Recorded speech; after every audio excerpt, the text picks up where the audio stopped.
1968. It is Halloween in the town of Mill Valley. A young man named Ramon drives into town. Nearby, horror fan Stella Nichols is called by her friends Chuck Steinberg and Augie Hildebrand to play a prank on school bully Tommy Milner. The jock and his buddies are throwing beer bottles at a neighborhood scarecrow called Harold. Tommy also takes a swing at Harold with his bat. Chuck fishes poop out of the toilet and meets with his friends to throw it, plus eggs and toilet paper, at Tommy's car while he is out with Chuck's sister Ruthie and his buddies. Tommy ends up driving his car back into a fence. He and his friends chase after the kids, who run to a drive-in theater and hide in Ramon's car. The bullies find them and threaten them into getting out, including Ramon. However, they are driven out of there by security, but not before Tommy makes a snide comment to Stella about her mom walking out on her and her father. After the jerks leave, Stella takes a breath outside before inviting Ramon to join her and the guys in checking out a haunted house. The four go to the home of Sarah Bellows, a figure in an old legend about a disturbed woman who allegedly poisoned numerous children in the neighborhood. The kids enter after Ramon picks the locks on the door. Augie and Chuck mess around to scare each other, but Chuck ends up hiding in a closet where he sees the old room turn refurbished and what appears to be an old woman with a dog sitting by the bed. Augie opens the door to scare Chuck, and everything looks old again. Meanwhile, Stella and Ramon find Sarah's old book of scary stories. They are then trapped down there by Tommy and his goons. Ruth tells Tommy to let them out, but he locks her in there too. After trying to break out, an unseen force lets them free. They go outside to find that Ramon's car was vandalized by Tommy with wet back written on it. Ramon must take it to the shop, and since he was living in his car, he has nowhere to go. Stella invites him to come over and stay in the basement.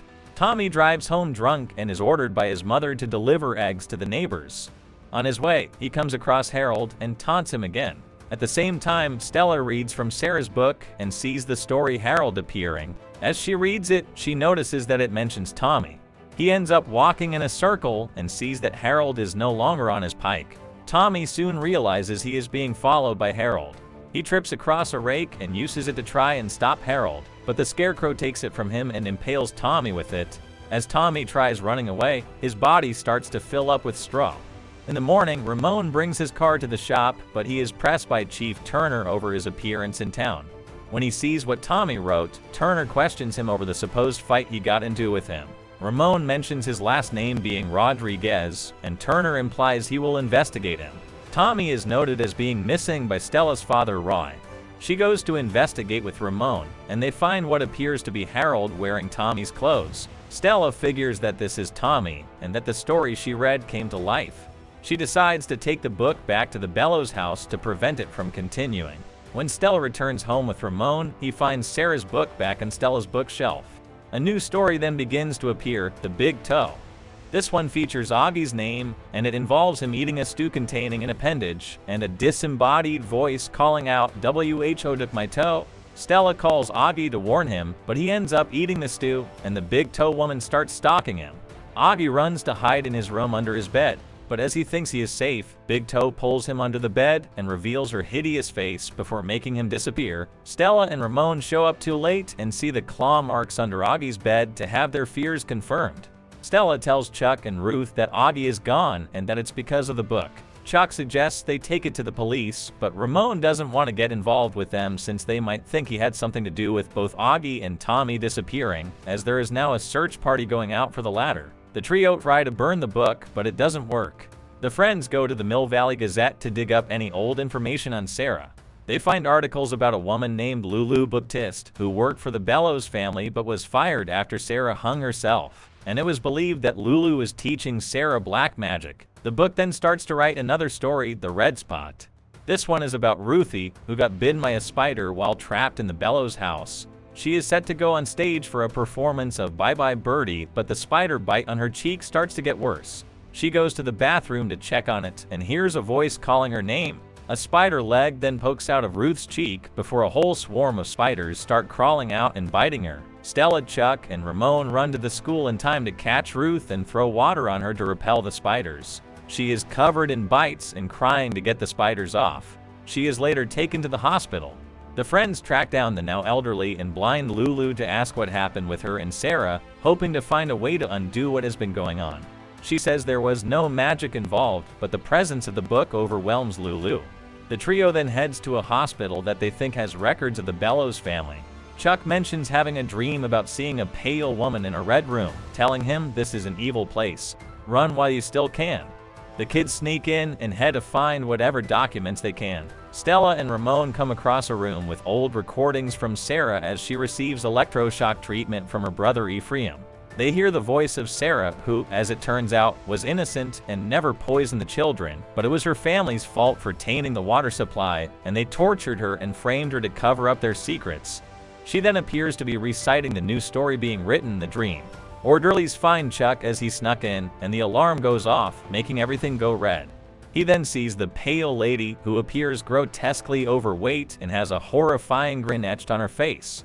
No matter where Chuck runs, the pale lady keeps coming closer and closer until he cannot escape and she absorbs Chuck. Stella and Ramon find out too late that he is gone, and they are kicked out of the hospital. Stella calls her father from the precinct. She fears that she is going to die because of the book, and she tells him not to think that she is running away. Roy tells her to not think that it was ever her fault that her mother left. Turner then interrogates Stella and Ramon about the disappearances of their friends. They try to explain that it's because of the book, but it is too far-fetched for Turner to believe. He also brings up that Ramon's real last name is Morales, and that he dodged the draft. The two are placed in adjacent cells, and Ramon explains that his brother was drafted to Vietnam and was killed out there, so he got away after learning he was to be drafted. Soon, the next story is being written, and a monster called the Jangly Man emerges. He breaks Turner's neck and tosses his body towards Stella's cell. She gets the keys, but the Jangly Man attempts to get Ramon since his name is in the book, and he knows of the Jangly Man from an old story his father told him. Stella frees them both from the cell, and they realize they must run to the Bellows house to put an end to this. Jangly Man chases after them as they take Turner's car, but Ramon manages to lose him by crashing the car and pinning Jangly Man to a train.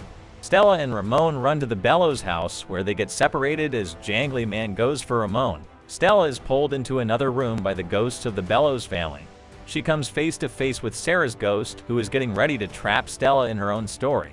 However, Stella hears Ramon's voice telling her to tell Sarah the truth. Stella stands up to the ghost and says that she knows that her family killed the children and framed her, but she is becoming as big of a monster as they were by honing and taking her friends. Stella promises Sarah that she will tell the truth about her. Sarah gives Stella a quill and tells her to write Sarah's story in her own blood. Stella writes the truth, and Sarah's ghost wails before crossing over. The Jangly Man goes down as the terror appears to stop. Stella and Ramon run to embrace each other. Later on, Ramon willingly goes to be drafted in Vietnam. He says farewell to Stella, who gives him a letter and promises to write to him. He reads it on the bus, and it's a letter from her asking him to come home soon. Stella writes a story in the school paper about the truth over the Bellows family history. While not many people are listening, she is determined to let the real story be known. She then goes with Roy and the recovered Ruth, as they plan to use Sarah's book to find a way to bring back Augie and Chuck. The movie ends here. Thanks for watching.